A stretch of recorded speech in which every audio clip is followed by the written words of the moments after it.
You're good? Okay.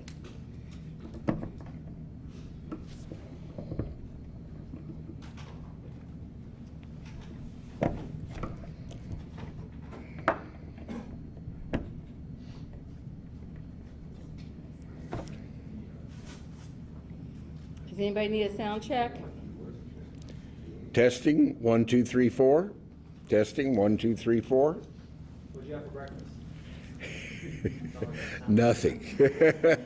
I haven't eaten a thing. Just 10 pills. 1, 2, 3, go. Good afternoon. I'm Ted Gordon, attorney.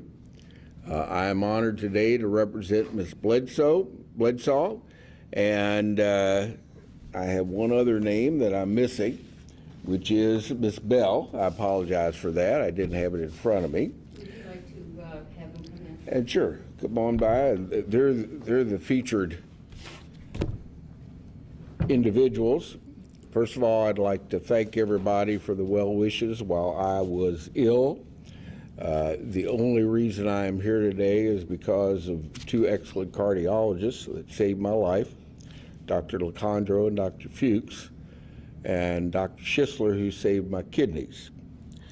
But the secondary reason I'm here is I was honored to communicate with Raul Cunningham and Raymond Burse of the NAACP, and with discussion they asked me to be involved with this latest busing controversy. They have brought me two wonderful people, two wonderful families to go forward. Did I say that name, Ms. Bledsaw? I got it right. It's the first time. Ms. Bledsaw has two young men that go to Male and Central, and Ms. Bell has a young man that goes to Whitney Young. Did I say that right? Okay. And everyone knows what has happened. First of all, it's been a cataclysmic failure of busing. Whatever the Jefferson County Public Schools can do wrong, they continue to make it worse. What they did was encourage all of these students, and there's about 14 to 15,000 African American students that will be affected. They encouraged them to go to the better schools. This was because about 19 years ago, they were hit with a court order in the McFarland case and in the Hampton case that they could not discriminate against African American students in the magnet and traditional schools. Finally, here we are 17 years later, and once again, they have disproportionately or discriminated against the African American students. Ms. Bledsaw's sons go to Male and Central. Now, we understand they're supposed to be busing in Central, but we just want to make sure it happens, right? And Ms. Bells goes to Whitney Young. He's got a little special ed difficulty, and he and his parents have been told to stay in the same environment. But as always, the Jefferson County Public Schools decides to do what's worse for their students, and they don't care. They don't realize how it affects individual people, and that's why we're here today. So what we have done is filed a lawsuit that's already been filed in federal court, and we have asked the court to find that this is discriminatory. And there were other options at the April 10th meeting. They didn't take any. There was a 4-3 vote. Ironically, the four that voted for the plan to disproportionately affect the African American students, there were 4 Caucasian members. The 3 African American members highly complained about this plan, that it wasn't well thought out, and even their own consultants said it was inequitable, and it is. It just absolutely is. Ms. Bledsaw will tell you more about her condition, but we have a young man that lives in Valley Station, and he is bused to Male. There's no public transportation, as we know. Uber, if they come your way, is prohibitive at that point in time, and what he would have to do is go to Valley. Jefferson County Public Schools have no idea, no knowledge about how many kids will go to their home schools like Valley or like Shawnee. So it's going to get worse before it gets better. The easiest way is to make sure that those who attend magnet and traditional schools continue to do that, and that Jefferson County Public Schools, once again, systemically or otherwise, do not discriminate against African American students for their desire of a better education. So, don't know if you have any questions or not, but we look forward to discussions as they decide what the TARC drivers will do. I have been told there's some rumblings. They were not sure today how many TARC drivers they were going to have. They said near 70, before it was 73. Raul and Raymond, Mr. Burst and Mr. Cunningham have been told different figures on how many bus drivers they actually needed to make sure we continue with the same plan.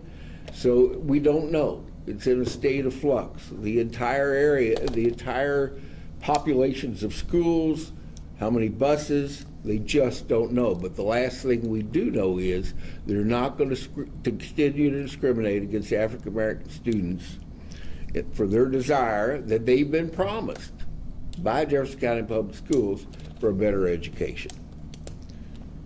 See anything, Ms. Bledsoe? Well, I just like to say that, we followed the traditional plan. So we did Kennedy Montessori, then we did Johnson Traditional Middle School, and of course we got accepted into Male. It was not an easy feat to get into those schools, and that's why JCPS has choices. We have choices that we can make that to help better our students. And so now you're telling us that we've done everything that we need to do to make these choices better for, our student, and now there's going to be no transportation for him to finish out his last 2 years at Male High School. Ms. Bell? My son has been in Whitney Young since kindergarten, and here he is getting ready to hit 5th grade, and he might have to go to another school, another elementary school, right before hitting middle school. So it's with his disability and behavior disorders, it's a major change, and for him to have to be dealing with that on top of, again, middle school right after, it's just going to be so much on him, and I can't take him to the new location, the new Hudson location that they're at. So Whitney Young is pretty much out the window at this point for us. Okay. Any other questions? We appreciate your attendance today, of course. Could you explain how this is a violation of civil rights? Very easily. It's first of all, we have two cases that are named in there, Hampton and McFarland, which actually I had in 1999 and 2004. Wow, been a long time. Or 2002 and then 2004, and those two cases have said that argument was under the 14th Amendment. So we start with equal protection argument, that African American students cannot be discriminated against for a special benefit of schools that are offered by the Jefferson County Public Schools, one being magnet, the other being traditional, and that's exactly what we have here. So first of all, they're violating those orders because disproportionately this affects African American students. There's 14 to 16,000 African American students that all want to go back to the traditional and magnet schools. They all want to continue the busing. And because it disproportionately disparate treatment affects African American students, it's a violation of their civil rights. Mary, do you mind shedding some light on what the tipping point was for you? Was it that April 10th vote? I'm not sure I would say that there was just really the rumblings just over the year. I mean, how we started out last year with the, so we're in Valley Station, and we went to the depot at first for his freshman year. And then, last year, he's on the bus for like an hour and a half. And so, how are they going to fix this problem? So they shut the schools down for a week. And then they still come back and, they're talking, we may not have bus transportation. This is not going to be an option. So it's just been ongoing. So the tipping point was, how are we going to continue as a family to make sure that, he can finish out at Male? So For those, just playing devil's advocate, for those making the argument that around the country you have districts that don't bus 100% of the kids, what would your response to that be? Well, in this particular case, the busing was offered and then was withdrawn.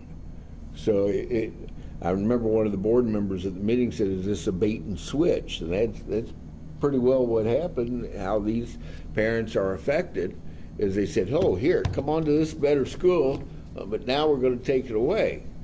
And so that particular attitude has been pervasive all the 20 years that I've fought Jefferson County Public Schools. Do you all So- feel misled by the So district? you only have choices if you can provide transportation, if you have the means. So then that's not a choice. You're stuck at your home school. Do you feel misled by the district in that way, or? Yes, I do. And obviously there's families that are not sitting next to me. They can afford, they can drive down, they don't work 2 jobs. They have benefits and they can get their kids to these magnets and traditional schools. And sometimes lawsuits take a really long time, but come August, your kids have to go back to school. What are you hoping to see done in these next couple of months? Well, I think once Jefferson County Public Schools sees this lawsuit, they will rearrange or reassign their buses, they'll firm it up, and they'll be able to say, we're going to continue to provide busing to the magnet schools and to the traditional schools for all that need it. Obviously, we would go forward asking for injunctive relief as soon as possible within the next 30 days. While they formulate their plans, I want to make sure these kids get to the better schools that they were in. But we'll go for injunctive relief. Taryn, I know you had mentioned that you won't have another option. Is that the case?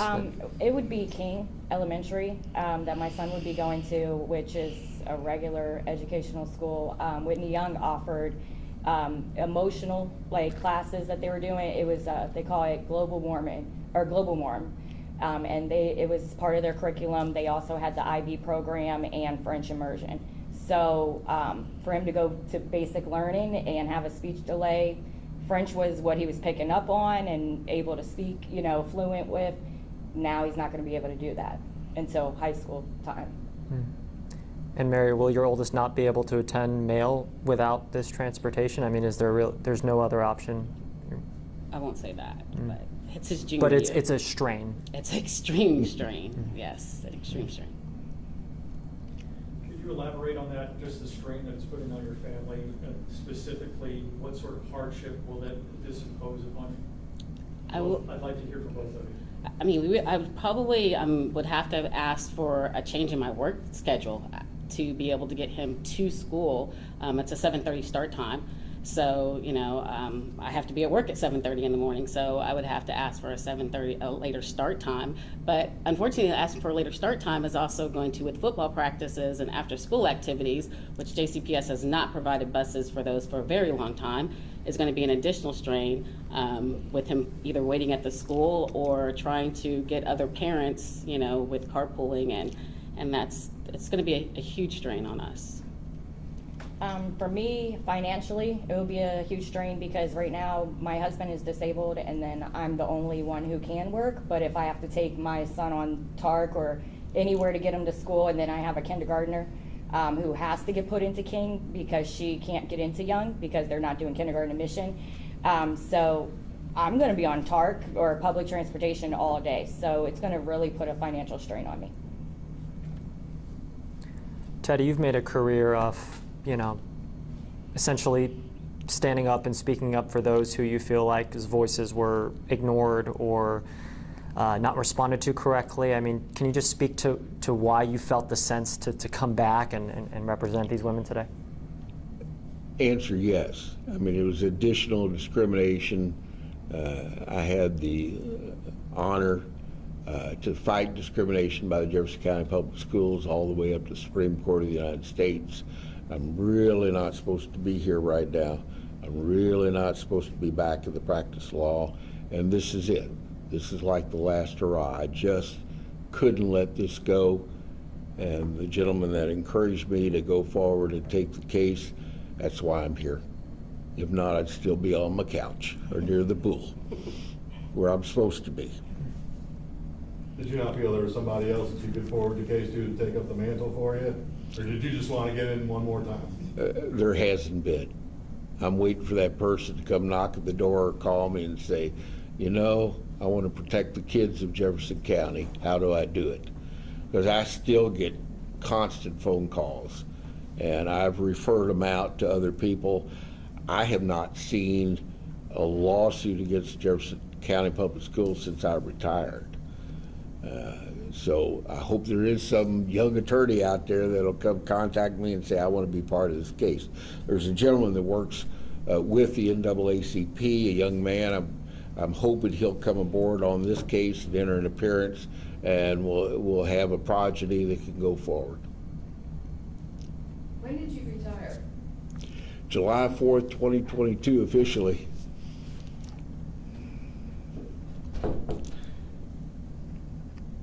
Thank you very much for coming. Thank you. Appreciate it, everybody. Watch the hot weather. Do y'all want any B-roll?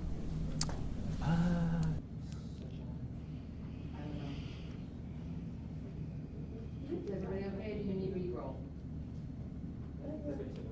Go. So we're done. So we can move? I think it's it. Thank you very much. Thank you. You're brave. We appreciate your courage.